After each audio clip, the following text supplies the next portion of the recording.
estava ali pensando que, às vezes, a comunicação de um irmão, de um líder, é mais favorável a uns e outros talvez não entendam muito bem. Eu sei que, às vezes, quando eu falo, eu alcanço algumas pessoas com a explicação, com a palavra, e, às vezes, alguns não. Mas o que eu gostaria de repartir hoje com vocês, irmãos, é uma experiência que eu estou vivendo agora. E tem sido muito edificante para mim. Mas eu gostaria que alcançasse teu coração. Você pode orar aí agora comigo, dizendo: Senhor, me alcança com essa palavra. Deixa eu te ouvir também. Senhor, eu quero te pedir isso aqui agora. É uma palavra tão simples, mas ela tem me trago tanta esperança no caminho. Eu quero pedir ao Senhor que alcance meus irmãos, que o Senhor reparta essa graça aqui conosco hoje à noite, Senhor, em nome de Jesus. Amém. Eu escrevi algumas coisas aqui, eu quero ir acompanhando, lendo e explicando para vocês. Eu estava em casa essa semana, tem sido diferente morar no sítio. Às vezes parece que a gente está meio recluso, mas eu tenho aplicado minha vida muito para um tempo de intercessão por vocês, pela igreja do Senhor e por algumas pessoas que Deus vai trazendo ao coração. Essa semana estava em casa e Deus falou assim ao meu coração: foca no processo. Eu confesso a vocês que na hora eu nem entendi muito bem o que é isso, foca no processo. Mas eu fui buscar a Deus para entender o que é isso, foca no processo. E o que eu vou repartir com vocês hoje é o que eu entendi e o que eu estou aplicando na minha vida. Muitas vezes nós não damos atenção e o zelo devido ao processo do caminhar com Deus. Às vezes nós não damos muita atenção na obra que está acontecendo, no fato de que estamos caminhando com Deus e é um Deus vivo. Não é uma ideia, é uma pessoa. Mas todo resultado correto vem de um processo vivido corretamente. E eu fui procurando essas coisas no meu coração. Todo resultado correto vem de um processo vivido corretamente. A Júlia tem um segredo de fazer o brownie, não sei quantos de vocês já comeram, mas de vez em quando ela liga para a Fernanda liga para ela, elas conferem a receita e ela fala: você faz assim. E a Júlia é capaz de usar a mesma colher por 20 anos, a mesma xícara por 14 anos, para não sair do processo correto, que deu o resultado correto. Às vezes a gente precisa ser mais determinado com as coisas que Deus aponta para nós vivermos, para nós termos um resultado correto. Vocês estão me entendendo? Então nós estamos num processo e nós precisamos focar no processo, porque o resultado, pelo um processo bem vivido, está garantido. Então eu vou continuar aqui. O que eu chamo de processo? Eu fui procurando esse trem no meu coração e com Deus. O que eu chamo de processo? Deixa eu ver aqui. Eu chamo de processo o andar diário, o caminhar, minhas respostas diárias a Deus, minha plantação, situações em que eu estou vivendo que têm me chamado a atenção. Muitas vezes Deus não vai nos revelar o fim, o resultado, mas vai edificar o processo, o caminhar diário. Irmãos, eu estou vivendo isso. Estou vivendo um processo. Essa enfermidade tem me trago muitas avaliações na minha vida, e é um processo. Mas Deus não me falou o resultado disso. Mas Deus está edificando o processo. Vocês estão entendendo comigo? Todos vocês, todos nós, estamos vivendo um processo do caminhar com Deus. Situações diversas. Alguns com uma dificuldade aqui, outros com desafio ali, outros com desejos ali, enfim. Deus está edificando a sua vida. Foca no processo, olha para Deus agora. Olha o que fala aqui. Colossenses 2, 6 e 7. Ora, como recebestes a Cristo Jesus, o Senhor, assim andai nele. Veja bem, como recebestes a Cristo Jesus, vírgula, o Senhor, o Quírios, o dono, o proprietário, assim andai nele. Quando? Agora, no processo da vida. Assim andai nele, como? Radicados, edificados e confirmados na fé, tal como foste instruídos. Você tem recebido instrução de como caminhar com Deus? Você tem? Quantos aqui têm recebido instrução de como caminhar com Deus? Sabe por quê? Deus não deixa o povo sem instrução. Deus não cobra um vago na nossa vida. Deus vem para nós e Deus nos cobra a obediência da instrução que estamos recebendo. Olha lá.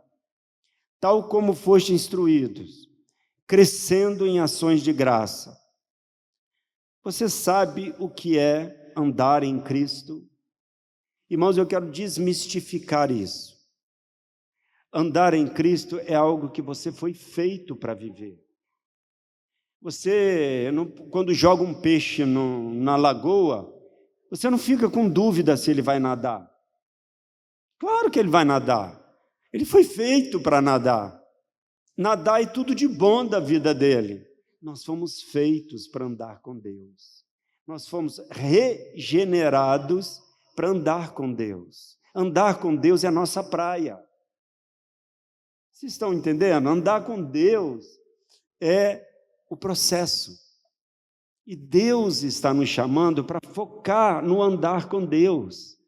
Irmãos, ninguém é responsável primeiro do seu andar com Deus do que você mesmo. Você anda com Deus onde nem tem a igreja perto. Não é verdade? Olha, Eric foi para São Paulo, não tinha igreja ali. Deus vai te levar a lugares sem a igreja para você andar no que você já recebeu, porque esse é o processo da tua edificação. Continuando. Hebreus 12, 1 e 2. Eu estava aqui agora, peguei esse texto aqui e veio ao meu coração. Hebreus 12, 1 e 2 diz assim: portanto, também nós, visto que temos a rodear-nos tão grande nuvem de testemunhas, desembaraçando-nos de todo o peso e do pecado que tenazmente nos assedia, corramos com perseverança a carreira que nos está proposta. Como?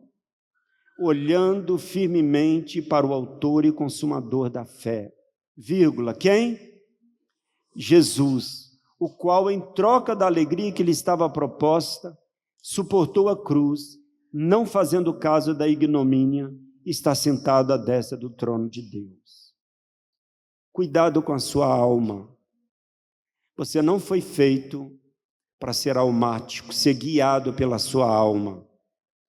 Quantos aqui já tiveram uma alma embolada, complicada, encrencada? Levanta a mão. Tem gente que está levantando as duas, eu sei, só uma mão dá certo.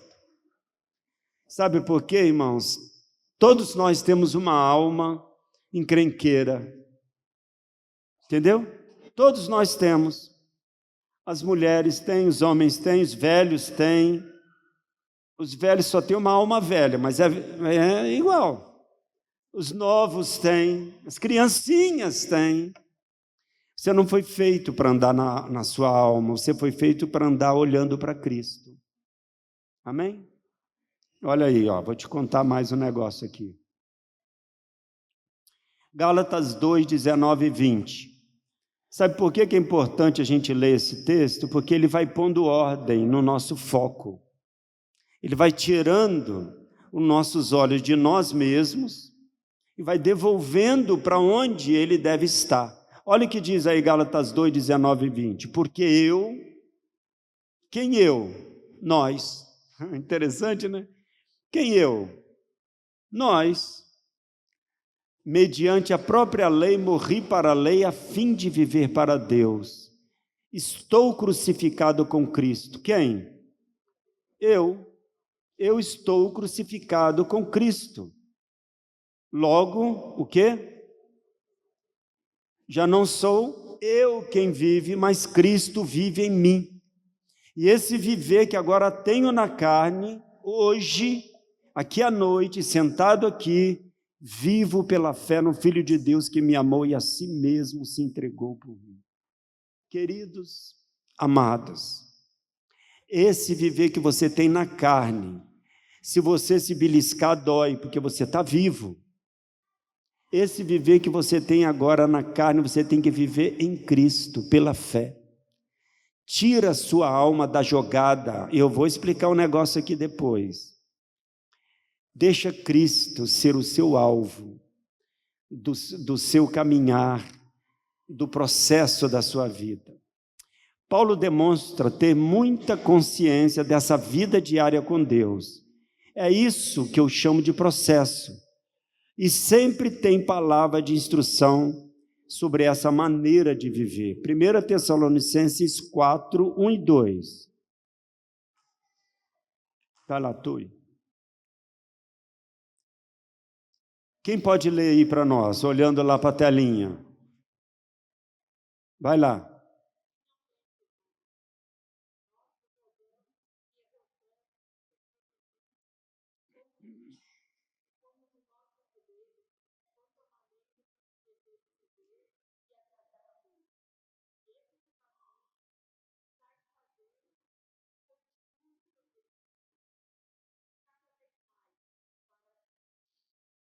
Porque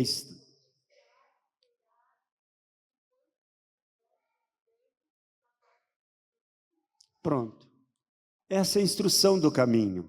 Esse é o processo, caminhar com Deus. Você está sendo convocado a caminhar com Deus intencionalmente, de uma maneira lúcida. Cristo vai viver em você na sua vida diária. É todo dia, é com a sua esposa, é o trato com seu filho, com seus irmãos. Esse é o caminhar com Deus. Irmãos, e Deus está falando para mim, Saulo, foca no processo. Você está passando por uma enfermidade, mas ela não é o fim, ela é o processo.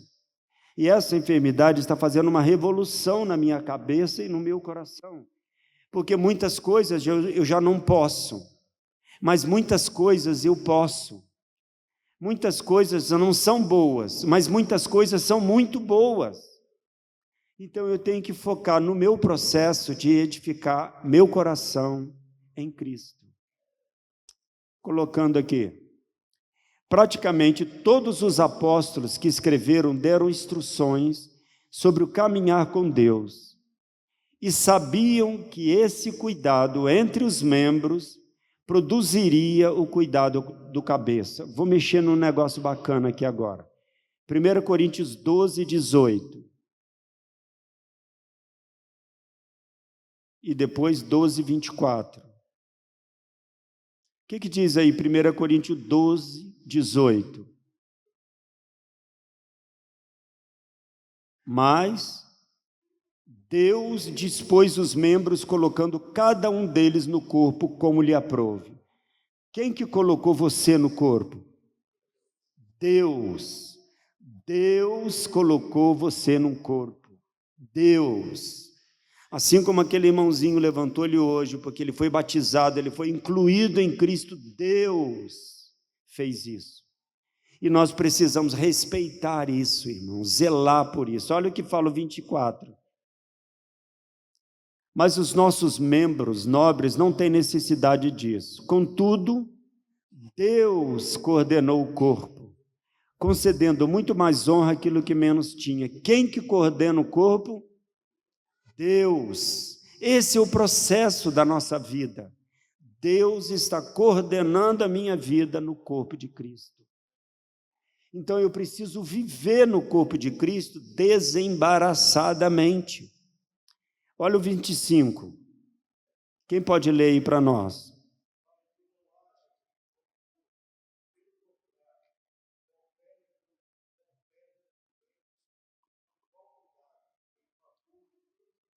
com igual cuidado. Irmãos, nós precisamos ter cuidado com o corpo de Cristo. Cuidado com a maneira com que você fala. Cuidado com o irmão que Deus colocou do teu lado para te amar e você amar. Nós não temos um bando de gente, nós temos filhos de Deus, membros do corpo de Cristo. Tenha cuidado no que você fala com seus irmãos. Tenha cuidado a maneira com que você vive na casa de Deus. Não seja displicente, severo, duro, arrogante. Não, dê o melhor de você. Esse irmão é a obra de Deus e ele foi colocado no corpo por Deus e Deus colocou como lhe aprouve. Irmãos, isso tem renovado no meu coração. Eu tenho sido renovado por isso, irmãos. E continuando aqui, se tomarmos o exemplo da vida de José, vamos entender muito bem um jovem na casa do pai, levava comida e recado de seu pai para os seus irmãos e notícia dos irmãos para o pai. Por ciúme foi vendido e passou 13 anos na prisão. Dentro da prisão, ele era exemplar no seu procedimento. A Bíblia não relata o que se passava na mente de José, mas, como ser humano, o que poderia passar? No fim, teria um trono, mas que poderia ser perdido se o processo não fosse bem vivido. Pensa nisso. José podia estragar tudo se ele não fosse cuidadoso no processo. José poderia perder o trono. Deus nunca falou para ele que teria um trono, mas ele tinha que viver o processo 100%, de coração íntegro. E tudo que vinha à mão de José para fazer, ele fazia como? Como? Com excelência. José foi colocado acima de todos. Tal era o zelo de José de viver bem para Deus. E no fim tinha um trono. Deus não vai te revelar o fim. Nós somos muito mascarados, irmãos. Se você soubesse o fim, você ia tentar dar um nó em Deus. Você ia tentar ficar bonitinho demais. Seu coração não ia ser exposto. Não ia sair de dentro de você o veiaco que existe aí. Sabia disso? Que nós temos um veiaco meio escondidinho aqui dentro, que o processo expõe ele, e que Deus não vai te dizer o fim, para te edificar no processo. Eu trabalhei muitos anos com cavalo, irmãos, eu nem conto para você o meu proceder com os cavalos, porque foi um processo muito doloroso, mas que expôs muito o meu coração veiaco, irmãos. Um dia, no particular, com um grupo menor, eu conto o que eu vivi ali dentro. Mas eu precisava daquele processo para ser edificado em Cristo. É aí que entra o zelo no processo. O que você está passando vai acabar. Nenhum processo é para sempre.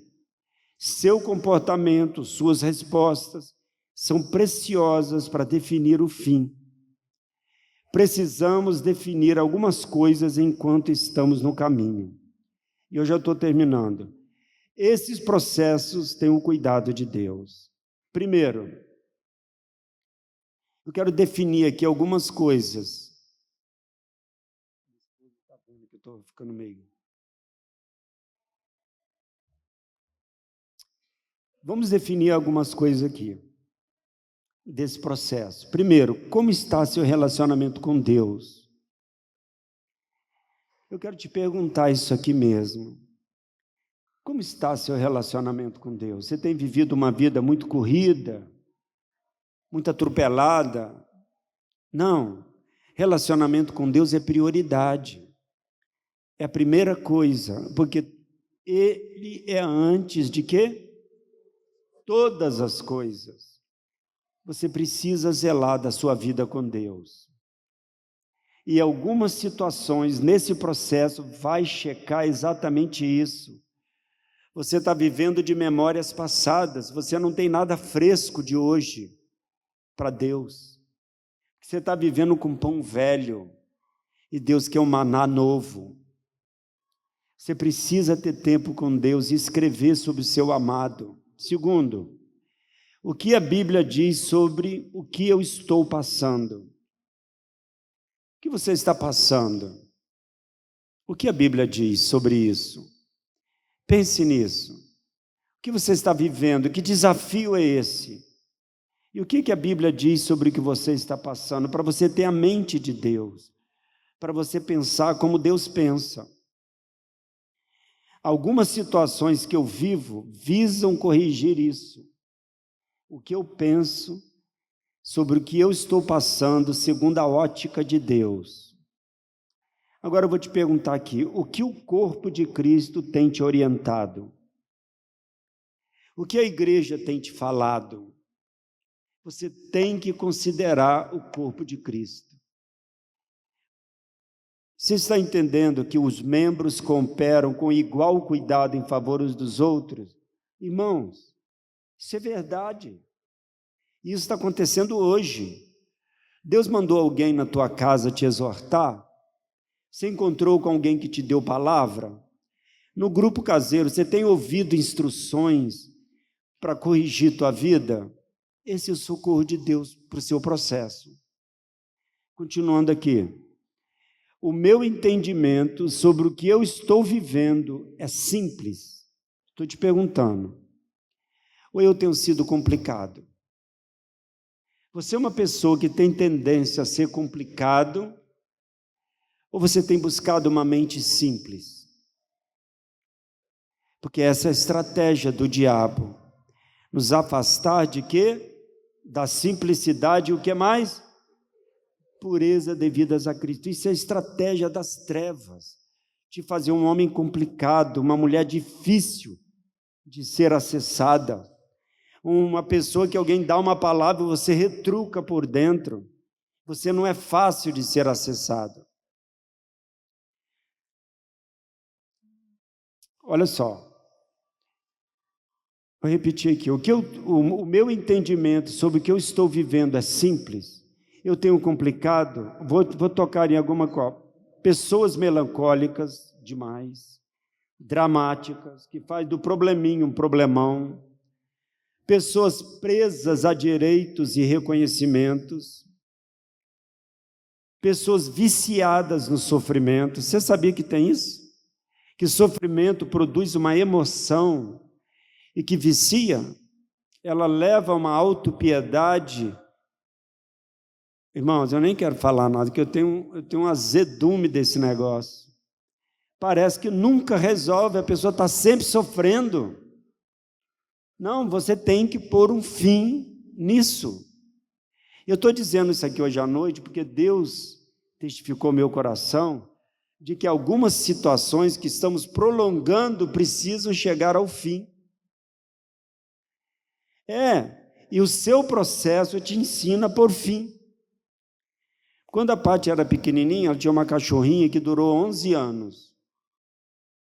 Eu dei ela pequenininha, foi aquela festinha, ela viveu com a Paty 11 anos e um dia ela morreu. Não tem nada errado, ela não ia viver 70 anos, viveu 11, aí eu peguei a Paty, mostrei a cachorrinha, morreu, fui com ela fazer um buraco para enterrar a cachorra. Eu fiz o buraco, ela enterrou a cachorra, pusemos terra por cima e acabou. E acabou. Ela resolveu no coração dela. Porque nós precisamos resolver as coisas na nossa vida. Ela não tinha que andar com a cachorra pendurada nela, não, hein? 5 anos depois, tinha uma cachorra pendurada atrás que não largava ela, que toda vez que ela lembrava, ela chorava. É Melody, o nome da cachorra dela. É melodia. Irmãos, essa melodia teve um fim. E nós enterramos a melodia. Eu quero dizer para você, você precisa pôr fim. Irmãos, me ouça em nome de Jesus. Na época eu falei isso para ela mesmo. Não, você vai enterrar, você ganhou pequena, cresceu com ela, viveu com ela, foi bom viver com ela, mas ela morreu. Você precisa enterrar a Melody. Eu quero dizer, tem umas cachorras vivas aqui, hein? Eu estou discernindo que tem umas cachorras vivas aqui. Tem cachorra morta, tem defunto aqui. Eu estou sentindo cheiro, irmão. E hoje à noite nós vamos enterrar os defuntos, todos. Amém? Deus não te fez. Aí, ó.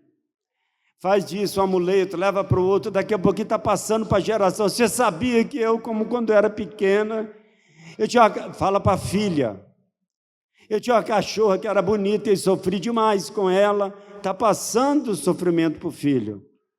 Irmãos, você precisa resolver isso. E tem situações na sua vida que esse processo precisa chegar ao fim. Olha, tem depressão que ela é medicamentosa, é um trem que vem porque a pessoa está enferma. Tem mesmo. Eu sei disso. Mas tem depressão que, às vezes, é que nem um sujeito que fica engambelando a ferida. Ela fica lá, olhando para a ferida, doendo a ferida, amando a ferida, curtindo a ferida, sonhando com a ferida, irmão, bota remédio na ferida e cura a ferida. Então, tem depressão que precisa de cura. Tem depressão que ela é enfermidade, medicamentosa. Eu boto dizer assim, eu não sou muito jeitado para falar isso não, mas eu acho que tem, né? Mas tem depressão que precisa ser posto fim, porque ela é alma complicada. Está entendendo? Continuar aqui, ó. Anote aí. Todo crescimento exige investimento. Irmãos, isso é fato. Não há crescimento por osmose. Não há crescimento que, de repente, você dormiu pequeno, acordou grande. Não, todo crescimento exige investimento. E o investimento que eu quero propor hoje à noite é resolver esse processo em Deus. Amém? Você não vai ficar preso com nada. Você vai liberar o seu coração para crescer em Deus. E tem uma coisa, você está geneticamente curado, sabia disso? Eu não carrego o seu Afonso, que é o meu pai, na minha alma, no meu lombo. Não, meu pai ficou lá, é a vida dele. Minha história é outra história. Então, eu não sou uma sequência da dívida do meu pai. Eu sou uma experiência que nasceu na cruz. Estou crucificado com Cristo. Então, eu quero te animar aqui hoje à noite. Deus quer te curar. Amém? E Deus vai te curar hoje à noite. Uma vez eu ouvi uma frase que diz assim: não importa como você começa, importa como você termina. Na hora eu pensei, Você já viu alguém fazer assim? Parece que o trem, é muito sábio. Aí fui parar para pensar nisso. Olha só, não importa como você começa, importa como você termina. Eu pensei, Aí depois eu parei para pensar, não importa como você começa, que você tem que nascer de novo. Importa como você vive, porque você tem que viver em Cristo. E importa como você termina, porque você tem que morrer e ir para o céu. Então importa tudo. Como você começa, como você caminha e como você termina. Você concorda comigo? Posso ouvir o amém da congregação? Amém. Eu quero terminar aqui dizendo para você, Deus se importa como você está vivendo. E Deus não quer uma congregação cambeta. Deus quer uma congregação com passos firmes, que corre para o alvo, feliz. Irmãos, a tristeza pode durar uma noite, mas ela acaba pela manhã, querido. Ela acaba, você não vai ficar lambendo a tristeza. Não, você fica triste. Até recomendo uma tacinha de vinho numa hora descontraída, com uma pessoa, né, com seu pai, com a sua mãe, mas de manhã eu quero ser feliz. Amém? Eu quero orar com você, porque eu queria te pegar de jeito aqui hoje à noite, assim como Deus fez comigo. Você está no processo e Deus está com você. Amém? Estou dizendo isso para a igreja e para mim mesmo. Você está no processo e você precisa pôr foco no seu processo para caminhar com Deus. Fecha seus olhinhos aí agora. Pela fé, o Espírito da verdade vai tocar teu coração. Senhor, eu quero orar com essa congregação aqui hoje à noite. Desembaraça nosso coração, Senhor, de tudo aquilo que está fazendo o nosso caminhar pesado, complicado. Desembaraça, Senhor. Nós queremos correr a carreira olhando fixamente para Cristo. Olha, Senhor, dentro de nós o que está tornando o nosso caminhar difícil e problemático. Em nome de Jesus, nos cure, Senhor. Nós queremos uma congregação curada, livre. Cura toda depressão aqui, Senhor. Se há pessoas vivendo uma depressão encruada, almática, que nessa noite seja visitado e curado em nome de Jesus. Amém, Jesus. Eu vou postar essa palavra no nosso grupo da Palavra Pastoral, para você rever depois. E qualquer dificuldade, pode me chamar no particular, no privado. Estou aqui para servir vocês. Avaliando o que Deus está fazendo aqui hoje, né? Eu sei que muitos de nós, se não todos, oramos. Mas Deus está edificando nossa fé, não é? Por meio do louvor, da adoração, quando cantávamos a Cristo, testemunho precioso do Eric, da presença de Cristo, fortalece nossa fé, anima nossos corações. Que bênção! Essa palavra do Saulo nos estimula no processo para a gente focar. Tem uma frase do Atmani que ele dizia assim, né? Que ninguém consegue adiantar o processo de Deus na sua própria vida, mas consegue atrasar. Adiantar a gente não consegue, mas atrasar a gente consegue. Isso está provado pelas Escrituras, lá em Hebreus capítulo 6 fala sobre isso, final do capítulo 5, né, aliás, fala o tempo que vocês deviam ser mestre, atendendo o tempo decorrido, vocês têm necessidade de novo de que vos ensine os princípios elementares dos oráculos de Deus. Ou seja, a igreja ali está sendo admoestada por atraso. Que Deus nos ajude, e o que o Saulo está dizendo é, foca no processo para não ter atraso. Eu acrescentaria isso. E é algo que me veio ao coração, falei com os demais companheiros aqui, eles disseram que testifica, então eu vou trazer uma palavrinha rápida, que de alguma forma complementa isso que Saulo compartilhou, que está em Hebreus 12, 14 e 15.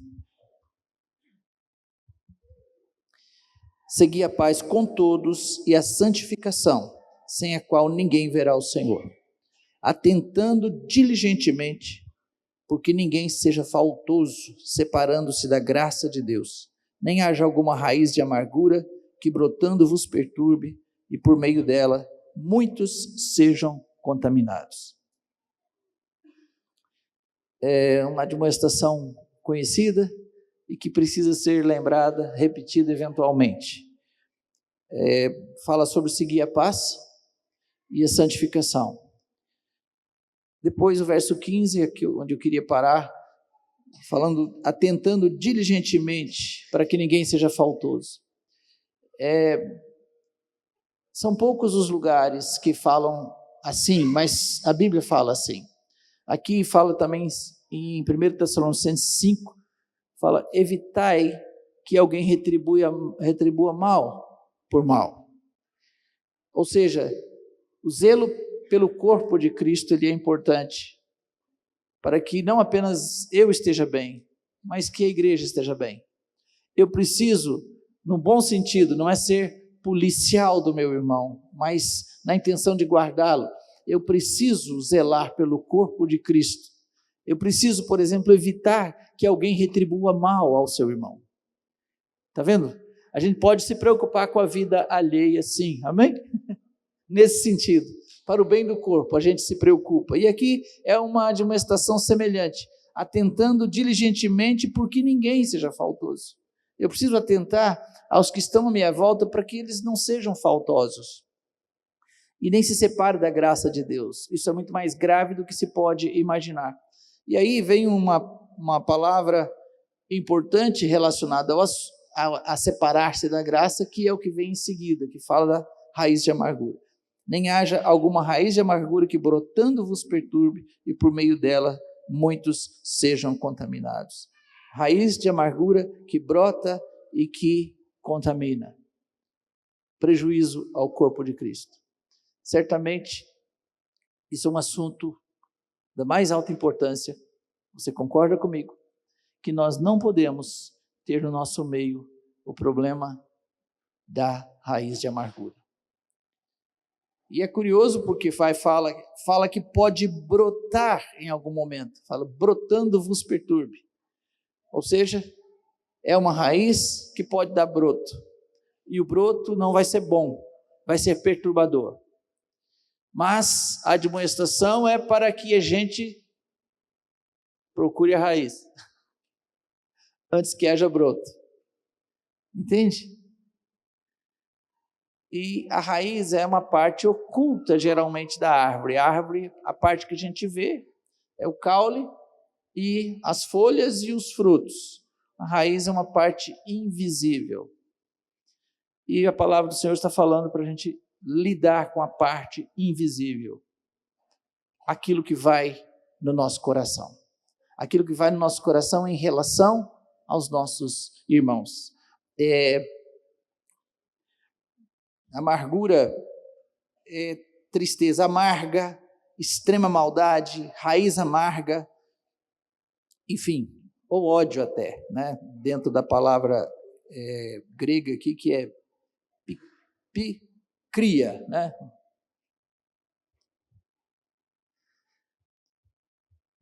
Eu já falei isso com vocês em algum momento, esta figura, e vou repetir, porque ela me ensinou bastante. O Saulo lidou com o cavalo, eu trabalhei na roça, plantando, e isso traz muitas experiências, mas lá em Minas tem aquela praga que é conhecida, que eu acho que eu não vi ainda, não sei, né? Da terra, que chama tiririca. Você pensou nela agora? Você sabe o que é tiririca? Não é aquele humorista meio sem graça, não. Tiririca é uma planta que é uma praga, considerada uma praga, tá? Parece uma grama, tá? Uma graminha, porque a folha é fininha, mas ela tem o poder de infestar de tal maneira que não deixa mais nada nascer. E ela tem uma característica, ela não aparece a folha primeiro, ela se dissemina por meio das raízes. Como é que é a raiz de uma tiririca? Ela é como um cipó por baixo da terra que vai se alastrando. Quando sai uma folhinha em um lugar, é porque já embaixo está muito contaminado. E é curioso, por quê? Porque uma raizinha forma uma batatinha. Daquela batatinha forma várias raizinhas, e da ponta da raizinha outra batatinha, e vai criando uma teia por debaixo da terra. Por isso que ela é tão grave, que vai inutilizando a terra para outras coisas nascerem. E eu já lidei com isso, na proposta de recuperar algum pedaço de terra com tiririca, que tinha tiririca. Eu me lembro que tinha um quintal lá em Timóteo que eu procurei uma forma mais fácil de eliminar o problema. Eu tentei um dia, onde tinha um lugar, um pedaço do quintal com muita tiririca, eu tive uma ideia extraordinária de genial. Eu peguei gasolina e joguei por cima da terra e falei, eu vou matar a tiririca de uma maneira mais criativa. Não preciso dizer que eu quase provoquei um acidente grave. Eu joguei... Foi aquele dia que eu aprendi que o gás que a gasolina solta é mais sério do que o líquido, porque eu joguei um fósforo e deu uma explosão quase para cima de mim, e foi o maior susto, e deu uma explosão mesmo, um estouro muito grande. Só que depois disso continuou queimando, e queimou por muito tempo, porque eu tinha jogado uma boa quantidade de gasolina para garantir o serviço, e queimou a tiririca inteira. Eu pensei, resolvi, quase morri, mas resolvi o problema, eliminei a tiririca, e fiquei tranquilo, falei, ufa. Passou uma semana, 2, 3 semanas, eu olho para a terra, e o que está acontecendo? Brotando tudo de novo, a miserável. Eu pensei, não tem jeito, é da velha maneira que eu já sabia, eu vou ter que cavar, pegar chibanca, não sei se você sabe o que é chibanca é um negócio muito mais pesado que enxadão e do que a picareta, porque o terreno era argiloso, era duro, e eu fui cavar, tive que cavar, um tanto assim, ia cavando, e quebrando os torrões, tirando as raízes, e colocando em cima da terra. Deu muito trabalho. Boa figura essa, não é verdade? Depende de como estiver o nosso coração, com problemas não resolvidos, com pessoas, com irmãos principalmente, a raiz vai fazendo uma teia por debaixo da terra, lá onde ninguém vê. E vai complicando a nossa vida. Muitos dos problemas de alma que Saulo mencionou estão relacionados com a amargura, inclusive. Estão relacionados. Mas você sabe qual foi a maneira que resolveu o problema da tiririca? Ela tinha que estar na luz. É o lugar que ela não se proliferaria. É tirar do escondido e pôr no sol. Aí ela não tinha mais poder. Nós precisamos resolver nossos problemas da mesma maneira. Amém, irmãos? Deus é luz e não há nele treva nenhuma. Nós precisamos abrir os nossos corações e limpar. Às vezes tem algumas batatinhas de tiririca que precisam ser colocadas a respeito de uma pessoa. Tem um problema de relacionamento? Abre o seu coração, põe na luz. Fala, meu irmão. Bom, tem muitas formas, né? Eu estou falando de problemas não resolvidos. Tem várias maneiras de resolver problemas também de amargura, tá? Porque às vezes você, inclusive, está errado com respeito àquela amargura, sabia? Porque a Bíblia nos dá tantas instruções sobre relacionamentos e sobre como resolver os nossos problemas, mas um deles é: se alguém tem motivo de queixa contra outrem, assim como o Senhor vos perdoou, assim também perdoai vós. Então, uma forma de nós resolvermos para não se tornar amargura é perdoando. Mas muitas vezes, alguém pecou contra você, e você preferiu conviver com a amargura e não abriu o seu coração. É importante que em amor você busque o seu irmão e fala: meu irmão, tem uma situação aqui que eu preciso pôr na luz com você. E quando você for fazer isso, a palavra do Senhor também diz que nós não podemos julgar. Foi o Senhor Jesus Cristo que disse isso. Não julgueis. Ninguém pode julgar. Deus não nos deu esta atribuição. Só Ele pode. Então, quando nós temos uma situação para resolver, precisamos esperar o melhor do nosso irmão e falar: eu posso estar errado. Pode, às vezes ficou uma impressão. Fale como foi uma impressão. Mas fale assim: meu irmão, não vou julgar a sua motivação, mas comunicou para mim isso e isso.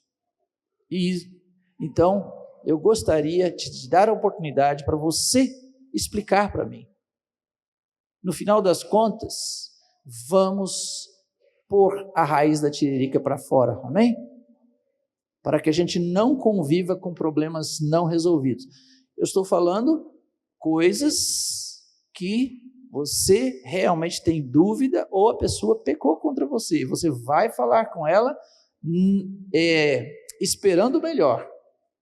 Porque a graça de nós não julgarmos é a graça do Senhor para nós absolvermos as pessoas ao invés de condená-las. Amém?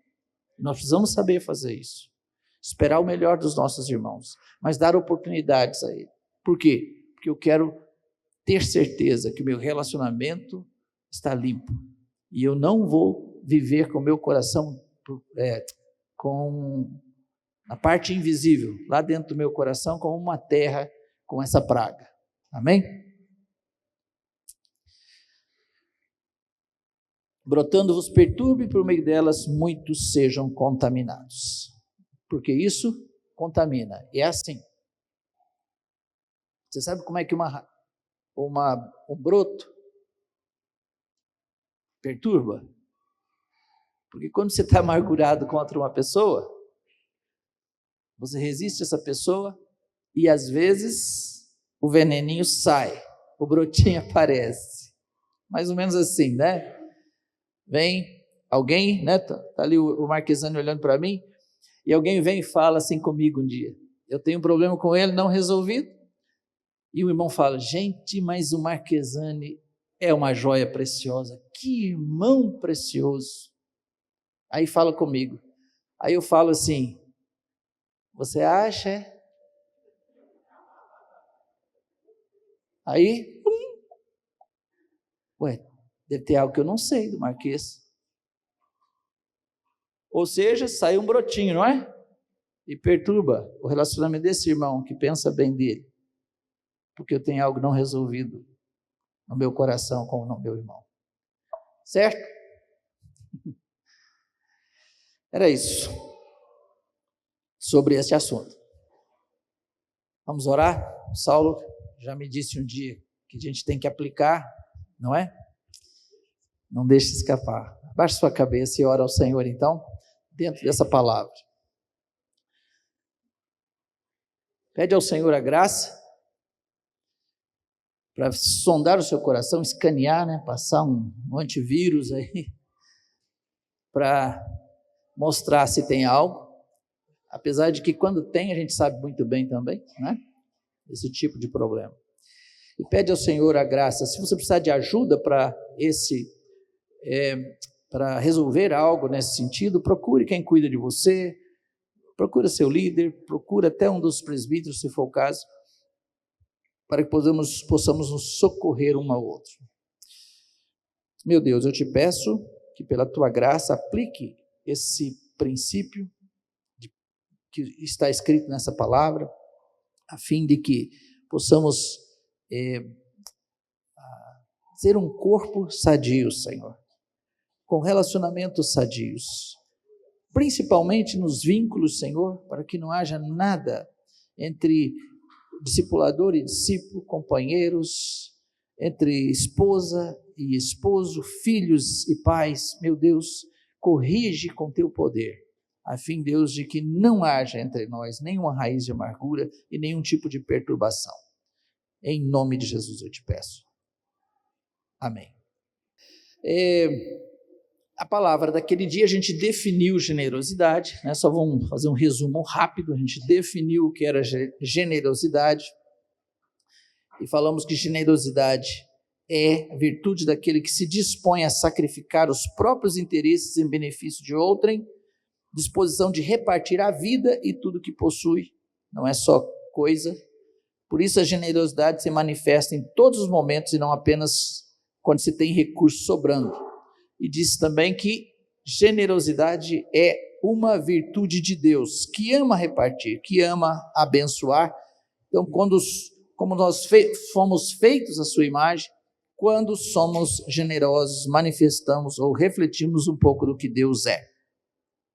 Falamos da generosidade como um princípio, como uma lei espiritual, vários textos importantes sobre isso, tá? Um deles, talvez, que seja importante pela pessoa que falou, é Lucas 6,38, falado pelo Senhor Jesus: dai e dar-se-vos-á, boa medida, recalcada, sacudida, generosamente vos darão. Jesus reforçando um princípio desde a eternidade, tá? E Paulo que fala, aquele que semeia pouco, pouco também ceifará. Que semeia com fartura, com abundância também ceifará. Falando sobre plantar e colher, reforçando que generosidade é um princípio espiritual, que aquele que abençoa, abre as portas para a bênção de Deus. Falamos sobre a avareza, que é um pecado, que é a antítese, o oposto da generosidade, que neutraliza a generosidade e é repreendido por Deus, é considerado como idolatria. Vimos vários textos sobre isso também. Falamos que a generosidade se manifesta no contentamento, e o contentamento neutraliza a avareza. Importante demais isso. Seja a vossa vida sem avareza, contentai-vos com as coisas que tendes. Hebreus capítulo 13, versículo 5. Depois, a última palavra, a última parte dessa ministração foi falar sobre a orientação bíblica da generosidade, que a generosidade não é apenas um princípio que foi ensinado, mas dentro do Novo Testamento ela foi orientada em como se praticar. E a generosidade com as coisas, com bens, ela era praticada em favor da obra de Deus, da obra local e extralocal, e em favor dos pobres e dos necessitados.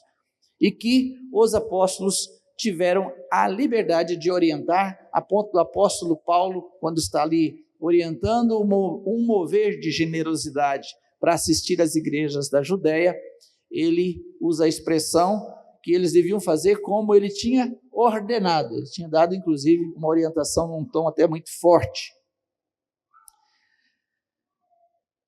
E depois, a última parte, falamos, bom, os apóstolos orientaram e a igreja local precisa de um norte de como praticar.